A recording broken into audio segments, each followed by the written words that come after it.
ดิวตัวเป็นหวีอยู่ได้เลี้ยวเบิ่งนะมั้ยเอาเลี้ยวบ่ได้อยากเลี้ยวมีแต่ใบใหม่ๆเนาะมีแต่ซึ้งเห็นได้จับจะเป็นบ่หันมาเดี๋ยวขึ้นหันมาอย่าบังตัวเองเด้อบังเอาเลี้ยวกล้องโอเคเก็บเลยได้แล้วก็ได้สิได้โทรศัพท์เดี๋ยวมื้อหน้าสิมาถามมาได้ดีกว่าโทรศัพท์มันได้เรือเท่าใดแล้วให้มันเรือเท่าใดบาทนี่เงินซื้อโทรศัพท์ซื้อเท่าใดเรือเท่าใดเข้าใจแล้วว่ะ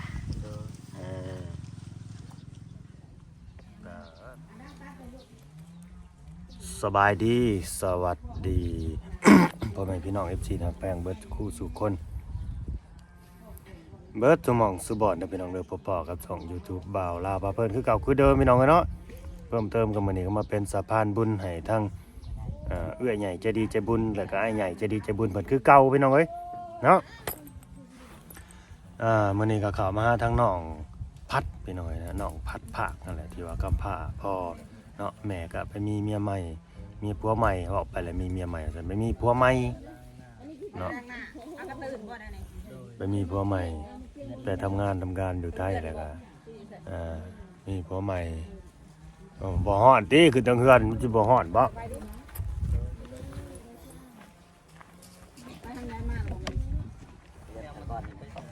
เฮือนดินั่งอยู่ตารางหั่นแหละยังกว้างแน่พี่น้องเอ้ยเนาะเอื้อใหญ่ใจดีเอื้อสมสมัยแล้วก็อ้ายวิชาเด้อเพิ่นให้บ่าวลาวพาเพิ่นเป็นสะพานบุญให้เนาะฝากเงินเป็นกำลังใจมาให้น้องเพิ่นจำนวนหนึ่งพี่น้องเอ้ยเนาะฝากกดไลค์กดแชร์กดติดตามแล้วก็เบิ่งคลิปยาวๆให้บ่าวลาวหน่อยเด้อช่วงนี้ก็ดี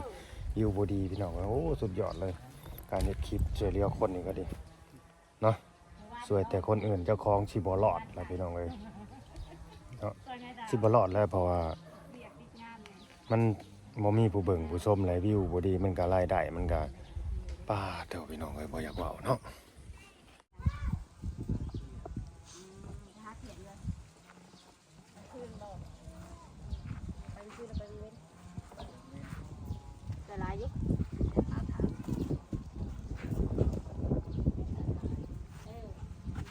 สบายดีน้อง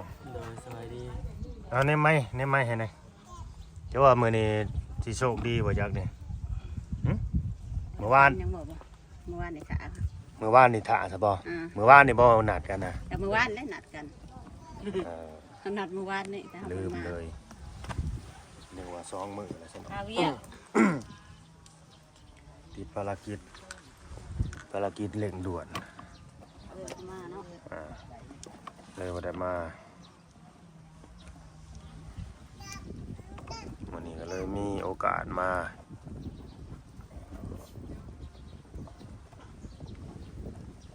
ได้คือว่านอนตื่นสวยเท่ามื้อนี้ไปสิได้เมื่อคืนนี่ไปหาหยังไปหาจับกระป๋อมได้ยักโตน่ะได้10 ปลายโตขายแล้วบ่ขายแล้วขายไว้แท้จับมาเลยขายผู้พับรถดิบ่ได้กินกระป๋อมแล้วกันนี่ขายแหละเนาะบ่ได้กินก้อยกระป๋อมน้องมันขายอะไรได้เท่าใดน่ะได้เงินเท่าใดได้10 ปลายพันโอ้คือได้น้อยได้ดีแท้เนาะไปซื้อหยังได้เงิน 10,000เอาไว้ได้เงิน10 ปลายพันขายกระป๋อมเขียนบ่ได้บ่ได้การแต่กระป๋อมน่ะบ่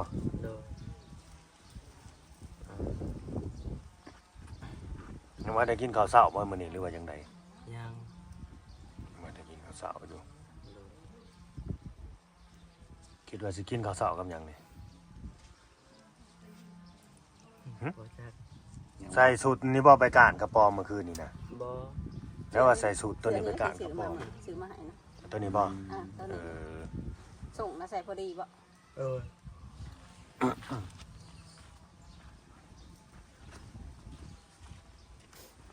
จอยอยากขึ้นเทิงเฮือนบ่กันไดนี่เฮ็ดใหม่แล้ววะนี่บ่ เปลี่ยนใหม่ดิอาจารย์ยังเบิ่งว่าซั่นคือทรงเป็นตาอุ่นแต่บ่อยู่เทิงเฮือนน่ะสองหาวเลยสองหาวสามหาวเลย มามือไรหาวนอนอยู่ เชิญเสบ่ได้นอน ไปกลางกระปอมเบิดคืนก็มาจังโมงน้องผัดเมื่อคืน 11 โมง อืมไปกับไผน่ะ ไปกับ หาทุก โมในบ้านนั่น ได้อยู่บ่กระปอมกาได้อยู่บ่เห็นอยู่บ่กระปอมกา บางคืนก็ได้ บางคืนก็บ่ได้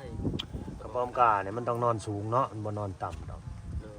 มันต้องขึ้นอยู่สูงๆไปหน่อยอยู่ปลายใหม่กูมันเป็นข้างกระปอมก็แดงกระปอมหน่อยมันหนาสีนอนน้ำหัวน้ำยั้งนี่แหละนี่คุมใหม่แน่ๆแน่ๆ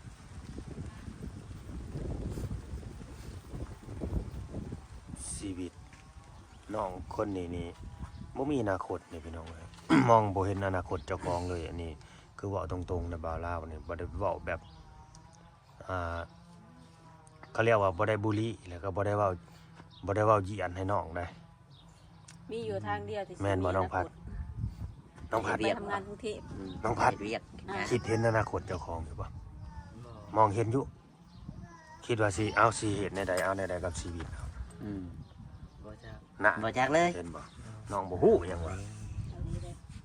บอกว่ามีอยู่ทางเดียวคือไปทำงานกรุงเทพ ไปตั้งตนตั้งโตหาเงิน หาเงินมันก็สิได้เป็นก้อนอีก เออ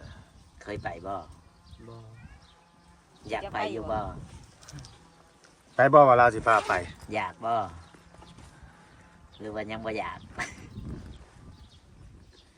มันอยากไปบ่อยากว่าจอยน้องยังบ่กล้าเด้บัตรเบอร์ก็ยังบ่มี 16 ปี แต่ก็ได้16 ปีได้นี่นะ 16 ปี แม่น คือว่าแล้วหมู่ขู่เคยไปอยู่บ่ทำงานกรุงเทพนี่ บ่ พ่อเลยหมู่มีไปอยากไป เจ้าบ่คิดอยากไปบ่ผู้เดียวแบบว่าไปหาเงินหาคำเฮ็ดเรือนเฮ็ดซานตัวเองนี่บ่อยากไปบ่ ไปอยู่แต่ยังบ่กล้า อยากไปแต่ยังบ่กล้า ถ้ามีหมู่นี่กล้าบ่ โดย ต้องคนบ้านเดียวกันบ่หรือว่าบ้านใดก็ได้ บ้านใดก็ได้ถ้ามี ถ้ามีหมู่น่ะได้อยู่เนาะอันพอให้ไปคนเดียวนี่บ่กล้า โดย ก็เคยเฮ็ดเวียกเฮ็ดงานอยู่บ่ เคยอยู่ เฮ็ดไทยไชนานี่แหละเนาะ โดย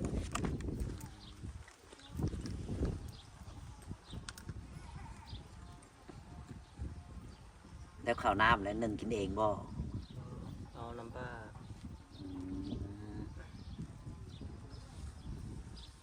เอาน้ำเพิ่นแล้วก็หาอยู่หากินมาให้เพิ่นเฮ็ด โดย ตั้งแล้วคือจะ ไปหยัง เจ้าคือจัง บ่หันออกก่อนหันได้หายดอก ท่านได้ให้ดิ คือเอาเพื่องมาห้องนอนนี่มายันไฟใหม่บ่มาได้สูบยาบ่ บ่ให้มันนุ่ม ให้มันนุ่ม โดย เจ็บหลัง แล้ว เจ็บหลังเจ็บแอว ไผจะเฮ็ดให้นี่เฮ็ดเอง โดย เออ เจ็บหลังเจ็บแอวก็เลยเอาเพื่องมาเงยหน้าในตี้เฮ้ยแล้วก้มหน้าก้มตาอยู่คือว่าอายว่าเขินนี่ คือบ่เห็นหน้าเห็นตาดิ เขามาหากันหลายเถื่ออะไรก็ยังสิบ่ชินเนาะน้องพัดนี่ยังอยากอายได้พี่น้องเอ้ยก้มหน้าก้มตา เดี๋ยวเบังกล้องรถยาวนะ อืม บ่สู้หน้าคนบ่ ให้ผู้รักผู้ใหญ่เพิ่นเฮ็ดหน้าเห็นตานำแหน่น้องก็บ่ได้ขี้เหร่ขี้หลายได้พี่น้องเอ้ยพ่อหน้าพ่อตาจูต่างแต่ว่าอยู่ในครอบครัวที่ว่าลำบากนั่นแหละอนาถามันก็เลยแบบแนวใดความอยู่ความกินแล้วก็บ่ได้คอยดูแลเจ้าของของอยู่ของใช้ก็บ่มีแบบนี้นะทุกเวียกนะทุกเวียกหลายกว่า อืม น้ำก็อาบก็จักได้สูสบอกสบู่หรือบ่ ได้ชูอยู่บ่ บ่ต้องพัด ใช้อยู่ ใส่อยู่เนาะ โดย ไปซื้อมาใส่ได้เป็นบ่าวเป็นหนุ่มเป็นบ่าวเลย โดย แม่น เขา สิ จะหายตอนอันนี้ก็บอก อ่า สื่อสบู่สื่อ แม่นสิเฮ็ดเจ้าของมันยืดมันยีดได้มันเกี่ยงมันหมื่นนี่ได้ แขวกระทูอยู่บ่ โดยคืออยู่ โอ้ยเนาะ ไปเว้านำผู้สาวผู้เช้าไอ้เขาหันหน้าหนี้เด้อ มีนะบ่ผู้สาวนะ บ่ พวกผู้แสบผู้สาวก็เว้าน้ำหมูน้ำขู่หั่นแหละเนาะ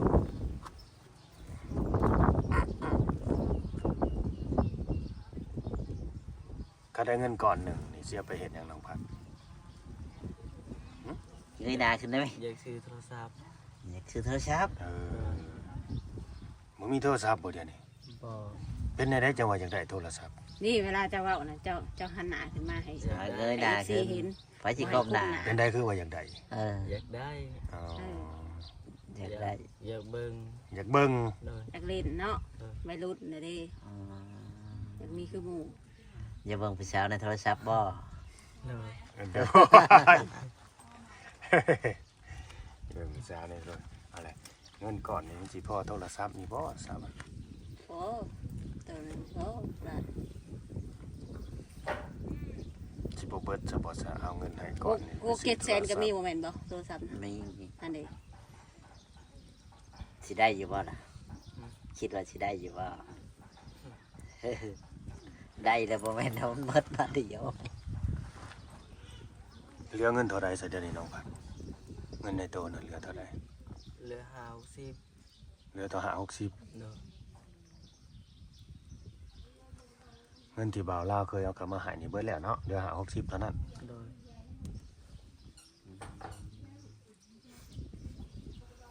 60,000พี่น้องเอ้ย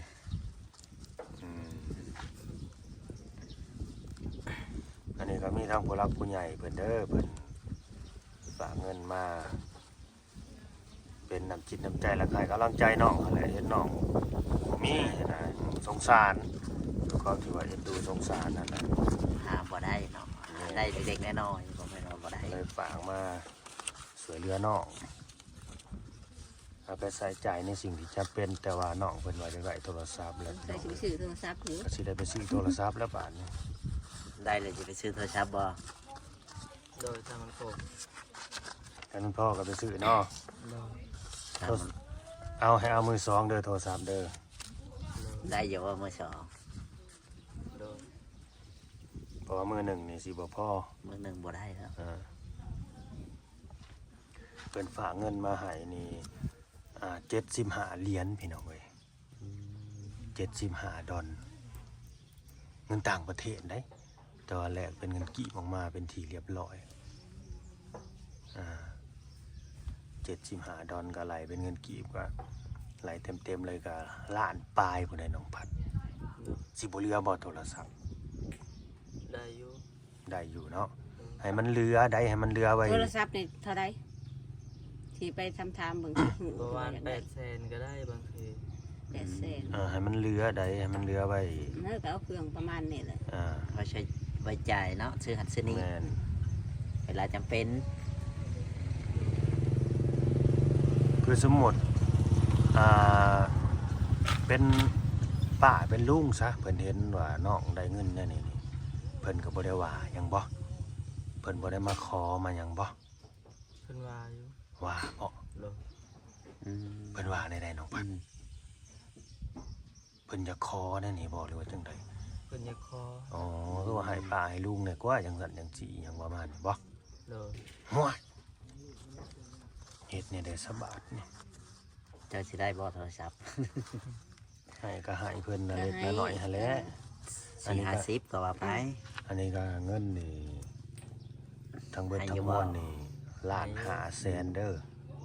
1,500,000นี่ก็ให้เพิ่นจักแสนจัง จัก ใด แสน นะ เนาะน้ำใจเจ้า เพราะว่าเราก็สิเอาไปซื้อโทรศัพท์เด้ปาดตัวล้านห้า อ๋อคือได้หลายแฮะดีใจอยู่บ่ ดีใจอยู่ มันดีใจเนี่ยได้ยังบ่ทันได้ให้ซ้ำสิดีใจเลย ดีใจไว้ก่อน ดีใจได้ยินก็ดีใจเนาะบ่ เออ เราดีใจไปก่อน เวลาได้เอาให้ซ้ำเป็นหวีอยู่บาดนี่ จับไปนี่เด้อนี่จับไปนี่ ให้จับแบบนี้เป็นบ่ โดย จะเอาไปนั่งให้แล้วนะไกลๆนะ บ่เข้าไป เป็นแนวไหน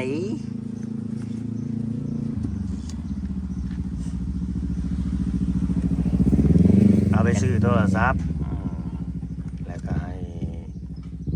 ลุงให้ป้าเพิ่นคนละเล็กละน้อยเป็นน้ำจิตน้ำใจเนาะเพราะเพิ่นบอกว่าไหวร้านกันมันก็ คือดีแท้ได้เงิน ได้เงินมันมีสมอย ได้เงินมาแล้วมีสมอยสมีอยู่นะเห็นว่าเพิ่นสิว่าเพิ่นสิตำหนิเฮาได้แต่ถ้าว่าเพิ่นมีเพิ่นก็สิคือสิบ่ว่าหยังโทรศัพท์ไปดังกิน ของข่อยนะ แต่ว่าของน้องพัดบ่มีเนาะมีเด้อพี่น้องเด้อเงินล้านหาหล่นทาง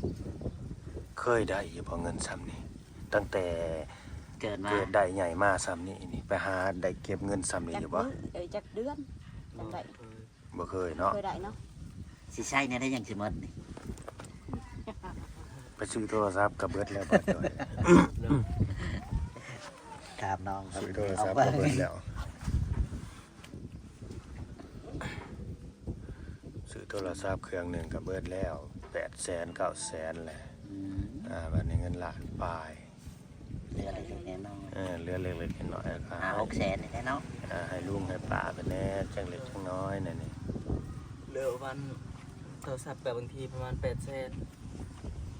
นั่นแหละให้เอาราคาประมาณนั้นล่ะแล้วพอได้ใส่นะเบิ่งกะเล่นเบิ่งก่อนว่ามันลื่นมันไหลบ่มันบ่ได้ข้างได้หยังบ่เด้อ โดย มันชื่อมาแล้วเข็ดแกแดดยัง เล่นก็บ่ได้ ได้อยู่เว้ยไปคืนเขาไม่ได้เอา จะได้เงินเด้อเว้ย เอาเลยเด้อ ซื้อ7-8 แสนก็ดีพันกว่าบาทนะ ไอ้ขึ้นที่ทางไหนอยู่เถอะไอ้เว้าดังๆหน่อยเด้อ เดี๋ยว สร้างหัวขึ้นอยู่พุ่น ของเจ้าอะไรไหมมันก็นั่นตัวข่อย ดีใจสำได้นี่ ดีใจอยู่ ดีอยู่สำได้อยู่น่ะจักเปอร์เซ็นต์ หลายหรือน้อยนี่ ก็ นะ ดีใจหลายอยู่ เออ ใจหลายซั่น โดย อ๋อดิฉันเองก็ว่าดีใจอยู่ คืออยู่อ่ะดีใจเนาะมันแห่งเปิดนั่นดังขึ้นบัดนี้ ไทยสังคม โอ้ โอเคพี่น้องเอ้ยเนาะเอาน้องพัดเนี่ยขอบคุณเพิ่นผู้รักผู้ใหญ่เพราะว่า ใจพันแน่ฮะ คลิปนี่เขาเปิดเพลงมันถ่ายบ่ได้ได้ติดลิขสิทธิ์ โดย เปิดเพลงถ่ายซ้ำ น้ง เอื้อยสมสมัย โดยสมสมัย อายวีซ่า ไอดีซา วิซ่า วีซา เอาให้เพิ่นอยู่ดีมีแฮง ให้อยู่ดีมีแห้ง ที่ ให้ ลึก ร่ำให้รวย ให้ร่ำให้รวย ให้โชคให้มานเด้อ ให้โชคให้มานเด้อ เห็นยังทำยังก็ให้ขึ้นให้เกินน่ะเนาะบ้านนี้สะพานบุญเด้บ้านนี้ว่าพรในสะพานบุญดู พานในบาลานไหม เดี๋ยวเข้ามาเลย ฮะ เขา เอาก็ให้เจ้าอยู่ดีมีแห้งเด้อบ่าวลาวสาวไล่ที่เป็นสะพานบุญให้เขาเอาไปที่ เจ้าอยู่ดีมีแห้งเด้อบ่าวเราจะเป็นสะพานบุญให้ ให้ร่ำให้รวยก็ว่า ให้ร่ำให้รวย เออ ให้อยู่ดีมีแห้ง ก็ตามนั่นแหละเนาะโอเคพี่น้องเอ้ยฮะก็สิได้จบคลิปไปซ้ำนี้แหละเนาะสบายดีน้องพัด โดยสบายดี โอเคเดี๋ยวมื้อหน้าสิเข้ามาเบิ่งโทรศัพท์นำเนาะมา ขอไม้มาบัดนี้ บ่โตพี่น้องเอ้ยเพลงจินตลาเนาะดังปังดังกะกะขึ้นเนาะ เอาเลย โอเคขอบคุณเด้อผู้รักผู้ใหญ่เนาะฝากกดไลค์กดแชร์กดติดตามพี่น้องเอ้ยอยู่ดีแม่งหักแพงแบ่งปันกันเด้อเนาะไปแล้วพี่น้องสบายดี